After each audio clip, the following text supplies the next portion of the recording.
Hey guys, welcome to my online CA. मेरा नाम है देव। सो गाइस, आज के इस वीडियो में हम लोग बात करने वाले हैं ATTTA और ATTTB डिडक्शंस के बारे में। जी हाँ, तो ये सिंपली आपके जो सेविंग अकाउंट का जो इंटरेस्ट होता है, आपका फिक्स डिपॉजिट का जो इंटरेस्ट होता है, उसके ऊपर टैक्स जो है यहाँ पे कैसे काम करता है, कौन कौन से आपको डिडक्शन यहाँ पे मिलती है, और कई बार जो है पता होने के बाद भी हम इन डिडक्शन को यहाँ पे लेना भूल जाते हैं।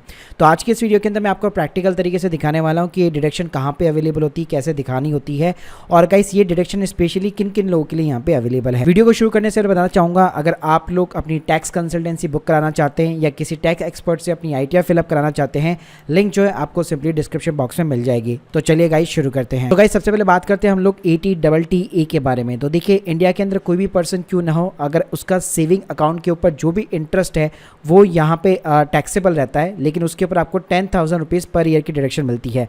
वैसे तो गाइस पहले हम लोग कभी भी जो है अपना सेविंग अकाउंट का जो इंटरेस्ट है वो डाला नहीं करते थे, लेकिन गवर्नमेंट ने यहाँ पे जब से AIS लॉन्च किया है तो AIS के अंदर आपको साफ दिख जाता है। जिन लोगों को AIS के बारे में नहीं पता, लिंक मैं आपको डिस्क्रिप्शन बॉक्स में प्रोवाइड कर दूंगा।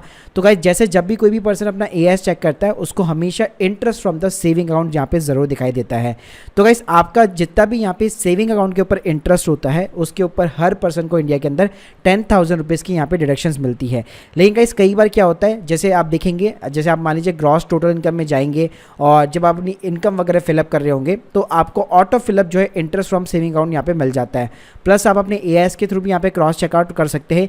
लेकिन गाइस यहाँ पे इनकम ऐड करने के बाद में हम लोग जो है डिडक्शन इसकी लेना भूल जाते हैं। सो गाइस इसकी डिडक्शन हमें मिलती है, जैसे आप यहाँ पे टोटल डिडक्शन वाले कॉलम के अंदर जाएंगे, आपको थोड़ा सा यहाँ पे नीचे जाना है। गाइस यहाँ पे सिंपली आपको ATTTA का यहाँ पे कॉलम मिल जाता है। ये गाइस कॉलम जो है अनेबल यहाँ पे तभी होगा जब आपने कोई भी इंटरेस्ट अमाउंट अगर आपने डाला हुआ है।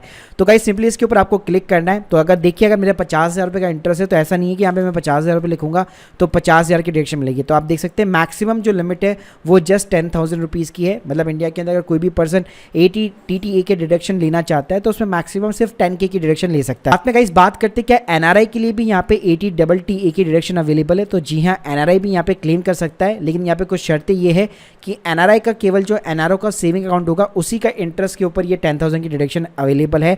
बाकी जो NRI अकाउंट होता है उसके ऊपर अवेलेबल नहीं है।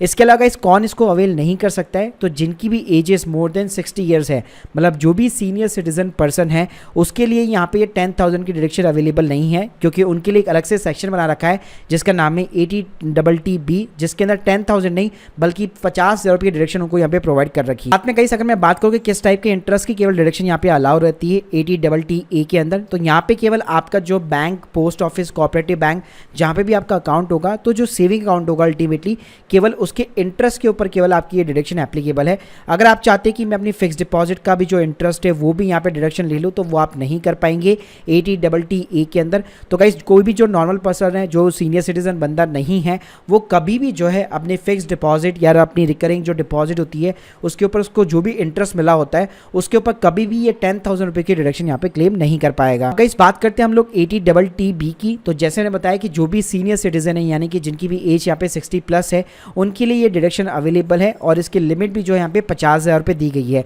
अब गाइस अच्छी बात यह है कि यहाँ पे ATTTA की तरह ऐसा नहीं है कि सिर्फ आपको सेविंग अकाउंट के इंटरेस्ट के ऊपर ये डिडक्शन मिलेगी, जबकि गाइस यहाँ पे दोनों चीज़ें हैं। मतलब ATTTB के अंदर जो 50,000 रुपये की डिडक्शन है वो आपके सेविंग अकाउंट के इंटरेस्ट पे भी एप्लीकेबल है, साथ में आपका जो फिक्स डिपॉजिट है, आपका जो RD है, उसका भी जो इंटरेस्ट होता है उसके ऊपर भी एप्लीकेबल है। तो गाइस ये डिडक्शन यहाँ पे कैसे एक्टिवेट होगी? तो जैसे अगर लेट्स सपोज आपकी डेट ऑफ बर्थ अगर 60 प्लस है तो ऑटोमेटिकली पोर्टल क्या करता है, आप यहाँ पे देख सकते हैं ATTTB का यहाँ पे कॉलम दिया हुआ है, ये ऑटोमेटिकली यहाँ पे आपका अनेबल हो जाता है, जिसके अंदर आप मैक्सिमम 50,000 रुपये की डिडक्शन ले पाएंगे। यहाँ पे एक और इंपॉर्टेंट चीज़ बताना चाहूँगा कि जिनकी भी एज 60 प्लस है, यानी कि अगर वो ATTTB को यहाँ पे यूज़ करते हैं, तो ये वाला जो ATTTA है ये इनका यहाँ पे डिसेबल हो जाएगा, क्योंकि जो 50,000 की लिमिट है वो यहाँ पे इंटरेस्ट और सेविंग अकाउंट और डिपॉजिट दोनों को मिलाकर दी गई है। तो गाइस दोनों का ही डिडक्शन आप मैक्सिमम यहाँ पे 50,000 रुपये अवेल कर पाएंगे। गाइस आप लोगों को यहाँ पे समझ में आ गया होगा। सिंपल वर्ड्स में बताऊँ तो ATTTA जो है यहाँ पे नॉर्मल पर्सन के लिए एप्लीकेबल है, जो भी सीनियर सिटीजन नहीं है, और केवल सिर्फ आपको सेविंग अकाउंट के इंटरेस्ट के ऊपर मिलने वाली है, और लिमिट सिर्फ यहाँ पे 10,000 रुपये है।